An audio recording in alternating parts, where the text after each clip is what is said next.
ಎಲ್ಲರಿಗೂ ನಮಸ್ಕಾರ. ನಿನ್ನ ಸಮಯ ಬಂದೇ ಬರುತ್ತೆ, ಅಲ್ಲಿಯವರೆಗೂ ನೀನು ತಾಳ್ಮೆಯಿಂದ ಕಾಯಬೇಕು. ಈ ಸಂದೇಶವನ್ನು ಕೇಳುವುದಕ್ಕಿಂತ ಮುಂಚೆ ಇನ್ನು ಯಾರು ನಮ್ಮ ಚಾನಲ್ ಅನ್ನು ಸಬ್ಸ್ಕ್ರೈಬ್ ಮಾಡಿಲ್ಲ, ಪ್ಲೀಸ್ ಸಬ್ಸ್ಕ್ರೈಬ್ ಮಾಡಿ. ಮನುಷ್ಯನಿಗೆ ಗಾಯ ಆಗದೇ ಇದ್ದರೆ ಧೈರ್ಯ ಬರುವುದಿಲ್ಲ. ತಪ್ಪು ಮಾಡದೇ ಇದ್ದರೆ ಕಲಿಯೋದಕ್ಕೆ ಸಿಗೋದಿಲ್ಲ. ಸೋಲದೇ ಇದ್ದರೆ ಗೆಲ್ಲೋದಕ್ಕಾಗಲ್ಲ. ಯಾವುದಕ್ಕೂ ನೀನು ಉತ್ಸಾಹ ಕಳೆದುಕೊಳ್ಳಬಾರದು ಅಷ್ಟೇ. ಅಳು ಬಂದಾಗ ಒಬ್ಬನೇ ಅಳಬೇಕು, ನಗು ಬಂದಾಗ ಗುಂಪಿನಲ್ಲಿ ನಗಬೇಕು.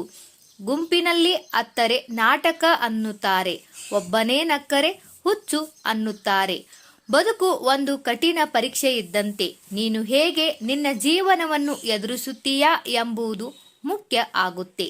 ಸುಖವೋ ದುಃಖವೋ ಕಷ್ಟವನ್ನು ತಾಳ್ಮೆಯಿಂದ ಎದುರಿಸಬೇಕು. ಆಗ ಮಾತ್ರ ನಿನಗೆ ಜೀವನದಲ್ಲಿ ಏನನ್ನಾದರೂ ಸಾಧಿಸುವುದಕ್ಕೆ ಸಾಧ್ಯ. ನೀರಿನಲ್ಲಿ ಬಿದ್ದವರು ಪ್ರತಿಯೊಬ್ಬರೂ ಸಾಯುವುದಿಲ್ಲ. ಈಜು ಬರಲಾರದವನು ಮುಳುಗಿ ಹೋಗುತ್ತಾನೆ. ಜೀವನ ಕೂಡ ಅಷ್ಟೇ. ಸಮಸ್ಯೆ ಇರುವವರು ಪ್ರತಿಯೊಬ್ಬರೂ ಸೋಲಲ್ಲ. ಪರಿಹಾರ ಹುಡುಕದೇ ಇರುವವರು ಮಾತ್ರ ಸೋತು ಬಿಡುತ್ತಾರೆ. ಮೊಸರಿಗಿಂತ ಮೊಸರಿನಲ್ಲಿ ಅಡಗಿರುವ ತುಪ್ಪಕ್ಕೆ ಬೆಲೆ ಜಾಸ್ತಿ. ಅದೇ ತರಹ ಮನುಷ್ಯನಿಗಿಂತ ಮನುಷ್ಯನಲ್ಲಿ ಅಡಗಿರುವ ಒಳ್ಳೆಯತನಕ್ಕೆ ಬೆಲೆ ಜಾಸ್ತಿ. ಸಮಯ, ನಂಬಿಕೆ, ಮರ್ಯಾದೆ ಎಂತಹ ಪಕ್ಷಿಗಳು ಅಂದರೆ ಒಮ್ಮೆ ಹಾರಿ ಹೋದರೆ ಎಂದೆಂದಿಗೂ ಹಿಂತಿರುಗಿ ಬರುವುದಿಲ್ಲ.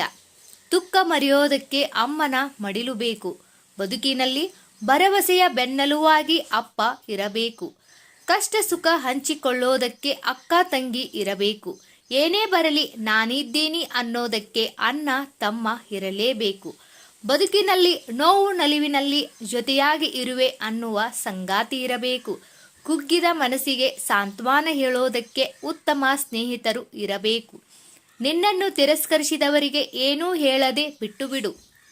ಒಂದು ದಿನ ಸಮಯವೇ ನಿನ್ನನ್ನು ತಿರಸ್ಕರಿಸಿದವರಿಗೆ ತಿರುಗಿ ನೋಡುವಂತೆ ಮಾಡುತ್ತದೆ.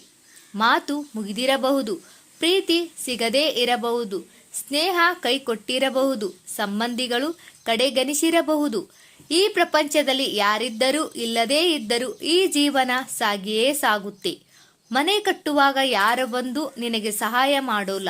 ನಂತರ ಗೃಹ ಪ್ರವೇಶಕ್ಕೆ ಬಂದು ಹಾರೈಸಿ ಉಡುಗೊರೆ ಕೊಡುತ್ತಾರೆ.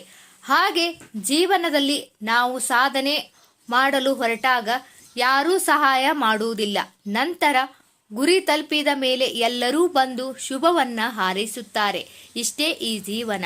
ಈ ಎಲ್ಲ ಸಂದೇಶ ನಿಮ್ಗೆ ಇಷ್ಟ ಆದರೆ ಈ ವಿಡಿಯೋಗೆ ಒಂದು ಲೈಕ್ ಮಾಡಿ. ಹಾಗೆ ಇನ್ನೂ ಯಾರು ನಮ್ಮ ಚಾನಲನ್ನು ಸಬ್ಸ್ಕ್ರೈಬ್ ಮಾಡಿಲ್ಲ, ಪ್ಲೀಸ್ ಸಬ್ಸ್ಕ್ರೈಬ್ ಮಾಡಿ. ಎಲ್ಲರಿಗೂ ಧನ್ಯವಾದಗಳು.